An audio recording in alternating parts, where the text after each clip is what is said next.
Bismillahirrahmanirrahim.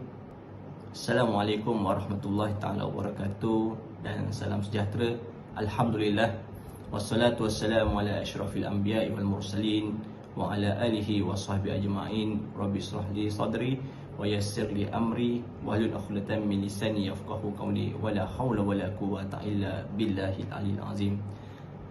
Alhamdulillah, pertamanya kita merafakkan setinggi-tinggi kesyukuran kepada Allah Subhanahu wa taala kerana dengan limpah kurnia dan izinnya kita berikan kesempatan oleh Allah Subhanahu wa taala untuk terus berada dalam bulan Ramadan yang penuh keberkatan ini.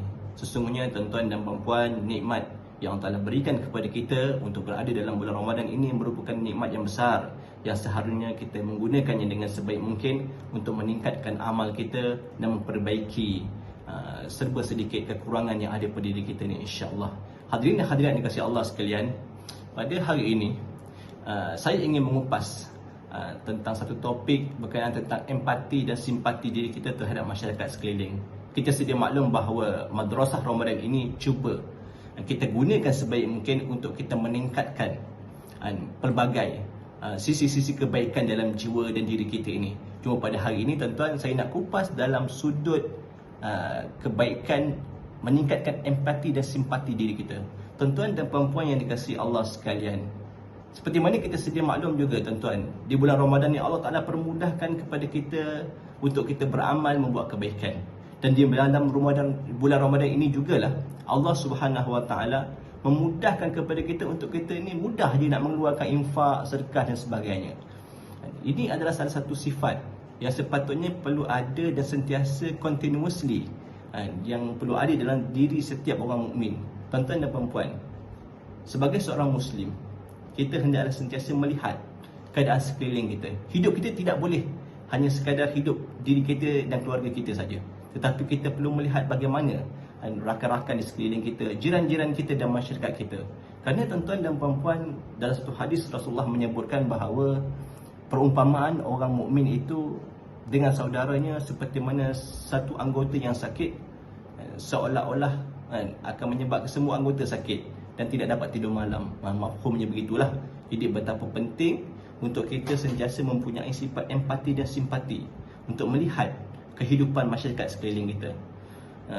Dalam mengupas topik ini tuan-tuan dan puan-puan, saya nak bawa kepada tuan-tuan satu kisah yang saya petik dalam satu majalah Solusi, yang kisah benar ini sangat memberi kesan dan sangat memberikan makna yang sangat dalam kehidupan kita. Kisah ini berlaku tuan-tuan dan puan-puan dalam pemerintahan kerajaan Turki Uthmaniyah di bawah Sultan Ahmad I, yang mana dalam pemerintahan beliau ada seorang syekh yang hebat yang bernama Syekh Sa'duddin bin Hasan At-Tabrizi, yang merupakan seorang alim yang hebat yang dilantik menjadi mufti negara yang ke-22 kerajaan Turki Uthmaniyah.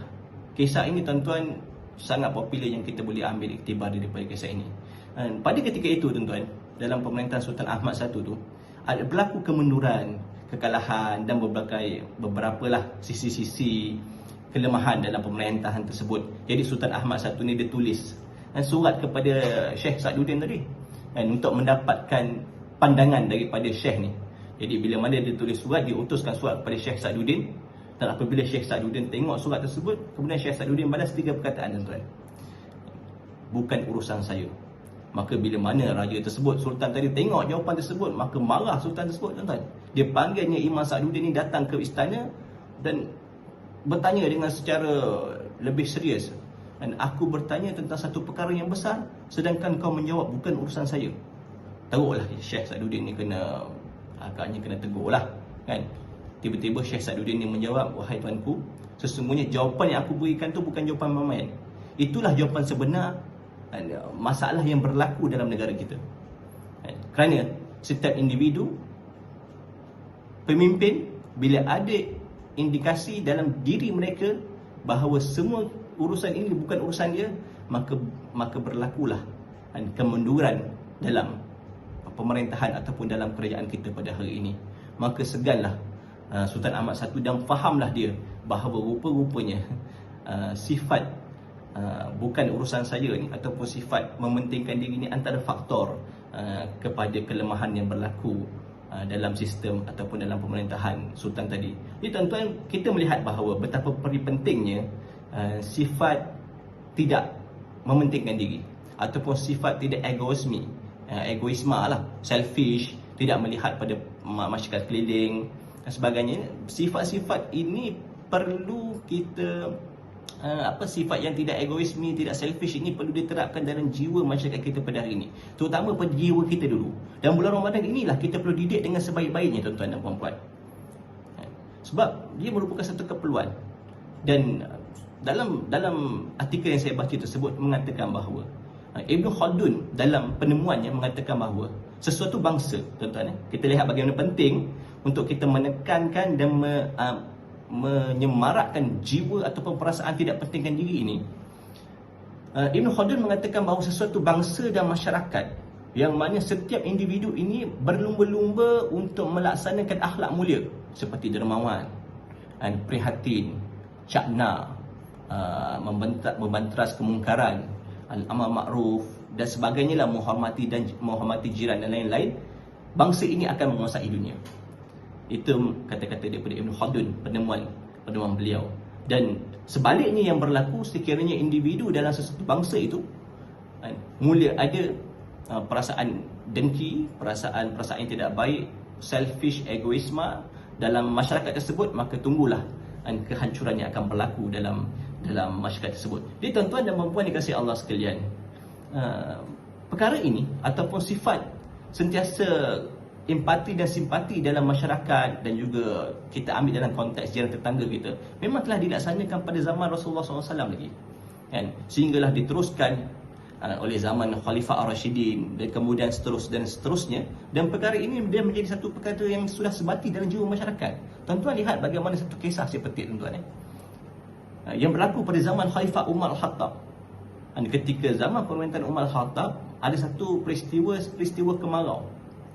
kemarau yang teruk, sehingga kan Umar Al-Khattab ni, seorang pemimpin pada ketika itu, dia sangat risau terhadap masalah yang berlaku di kalangan rakyat dia. Sehingga kan dia ni risaunya sehingga kan dia ni hampir jatuh sakit dan sebagainya, kan? Sehingga ke tahap itu, tuan-tuan, sehingga ke tahap itu betapa risaunya dia terhadap masyarakat daripada ketika itu yang tidak ada makanan dan sebagainya. Dan akhirnya datanglah satu rombongan yang akhirnya membawa makanan dan sebagainya, dan masalah itu selesai pada ketika itulah.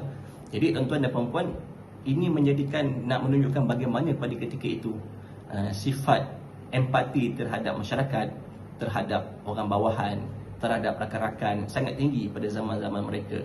Satu kisah lagi yang biasa kita dengar, tuan-tuan, bagaimana mereka ini bukan saja pentingkan rakan-rakan dan juga masyarakat mereka, tetapi juga mereka sanggup mengorbankan nyawa untuk rakan-rakan mereka, orang di sekeliling mereka. Kisah yang popular yang tuan-tuan biasa dengar, bagaimana dalam satu peperangan itu 3 orang sahabat, Ikrimah bin Abu Jahal, Suhail bin Amr dan juga Al-Haris bin Hisham, dalam satu peperangan itu kan ada seorang yang bawa air tu jumpa dengan Ikrimah, nak berikan air, kata Ikrimah, kau beri kepada sahabat aku dulu. Kemudian pergi jumpa sahabat dia Suhail. Kemudian Suhail kata, sahabat aku lebih memerlukan daripada aku. Kemudian dia pergi kepada Al-Haris. Kemudian Al-Haris kata, sahabat aku yang tadi tu lebih perlukan aku. Dan ketika mana dia jumpa kepada yang pertama tadi, dah meninggal ketiga-tiga. Lihatlah tuan-tuan dan puan-puan betapa sifat ini, sifat empati dan simpati, melihat keperluan orang lain lebih utama daripada diri mereka, menyebabkan mereka menguasai dunia pada ketika itu. Sesuai dengan penemuan Ibn Khaldun tersebutlah. Jadi tuan-tuan dan puan-puan dikasihi Allah sekalian, di dalam bulan Ramadan ini, seperti yang saya sebutkan pada awal tadi, sifat ataupun perasaan ingin berkongsi dengan orang ramai, dia agak tinggi sikit, dan dipermudahkan oleh Allah Subhanahu Wa Taala. Dan saya yakin tuan-tuan yang melihat tazkirah perkongsian saya ini, di kalangan kita ni dah biasalah. Mungkin dalam bulan puasa ni sekurang-kurangnya kita dah bagi pun makanan pada orang lain, kita dah berinfak pun kepada, kalau seorang guru melihat pada anak-anak murid dia, dia dah bagi pun sikit-sikit kepada anak murid dia, dan dia dah bagi pun kepada masyarakat-masyarakat yang memerlukan. Dan insya-Allah sifat dan juga sifat-sifat kebaikan ini tuan-tuan dan puan-puan, bukan saja kita perkasakan pada bulan Ramadan, tetapi juga kita cuba laksanakan secara berterusan daripada semasa ke semasa.